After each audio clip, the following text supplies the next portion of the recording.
Assalamualaikum warahmatullahi wabarakatuh. Untuk sekarang saya akan melakukan adanya pemaparan mengenai adanya artikel yang saudari ajukan. Itu berjudul karakteristik pasien dan juga gambaran klinis dermatitis kontak iritan. Pertama, untuk pembimbing saya di sini, saya ucapkan terima kasih kepada Dr. Desi Hikmawati, Dr. SPDVI MKes Fin SDV, dan juga kepada pembimbing dua, itu Dr. Raden Kince Sakinah, Dr. MMRS. Pertama, mengenai adanya kondisi dermatitis kontak itu sendiri merupakan suatu kondisi penyakit yang banyak ditemukan, terutama pada seorang pekerja. Dan juga berdasarkan laporan WHO tahun 2020, prevalensi DKI itu menduduki adanya peringkat keempat penyakit akibat pekerjaan. Dan juga prevalensi DKI sendiri pun dia itu cukup tinggi di benua Asia, salah satunya itu terjadi di Indonesia. Kemudian di Indonesia sendiri pun terdapat adanya 14 provinsi yang memiliki prevalensi tinggi mengenai adanya penyakit DKI. Salah satunya itu terjadi di Jawa Barat.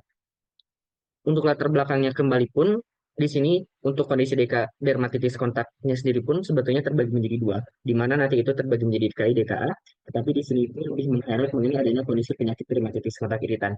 Jadi dia itu merupakan suatu kondisi inflamasi yang diakibatkan karena adanya pajanan dari faktor eksogen, seperti bahan kimia iritan, yang nantinya itu dapat mengakibatkan adanya kerusakan pada struktur kulit. Kemudian selanjutnya untuk dari penelitian ini sendiri pun nanti itu kan akan melihat bagaimana prevalensi dari kondisi DKI. Itu nanti dilihat juga dari bagian etiologinya, apakah memang nanti diakibatkan karena paparan faktor endogen atau nantinya itu diakibatkan karena paparan faktor eksogen. Yang dimana nanti pada bagian dermatitis kontak iritannya sendiri pun kita akan melihat berdasarkan karakteristik pasiennya. Mulai nanti itu dari aspek usia, jenis kelamin, predileksi, pekerjaan, serta keluhan utama dan juga nanti itu distribusi keluhan objektif. Pertama dari tabel yang disajikan kali ini itu mengenai adanya bagaimana gambaran DKI ini berdasarkan usia. Di mana untuk tren DKI ini sendiri pun ternyata memang nanti itu banyak terjadi pada usia dewasa.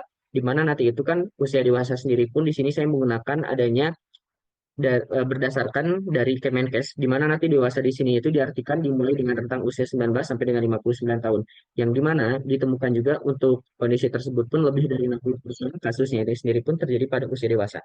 Kemudian kenapa sebetulnya hal tersebut dapat terjadi? Itu nanti dapat diakibatkan karena beberapa faktor. Pertama dari segi usia produktif, kemudian yang kedua diakibatkan karena adanya kondisi degenerasi struktur kulit. Dan juga yang ketiga dapat diakibatkan karena adanya struktur kulit kering dan juga nanti tipis, yang nantinya hal tersebut itu dapat memicu adanya lebih rentan terkena kondisi DKI.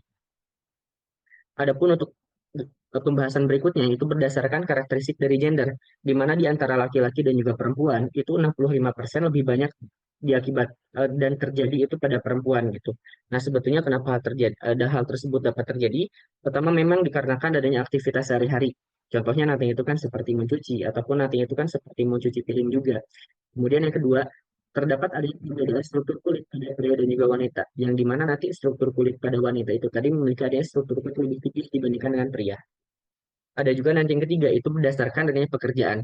Dari beberapa pekerjaan dari tabel yang disajikan di sini, memang nantinya itu dari 100%, paling banyak 35%-nya ini sendiri pun terjadi pada ibu rumah tangga. Kenapa hal tersebut dapat terjadi? Pertama, salah satunya karena adanya konflik iritan berulang, dan juga paling banyak itu most common diakibatkan karena deterjen. Untuk deterjen sendiri sebetulnya memang dia tuh merupakan adanya iritan lemah, tetapi nanti dia tuh mengandung adanya surfaktan, yang dimana apabila misal paparan surfaktan itu diterima secara berlebih nanti dapat mengakibatkan adanya kerusakan struktur kulit.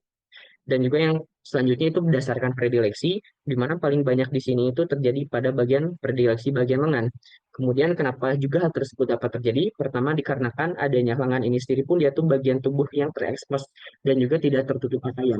Dan juga struktur organ yang memang paling sering digunakan pada saat bekerja gitu. Dan juga nanti di sini terdapat adanya table berdasarkan keluhan utama, memang nanti paling banyak itu mengalami adanya kondisi gatal-gatal.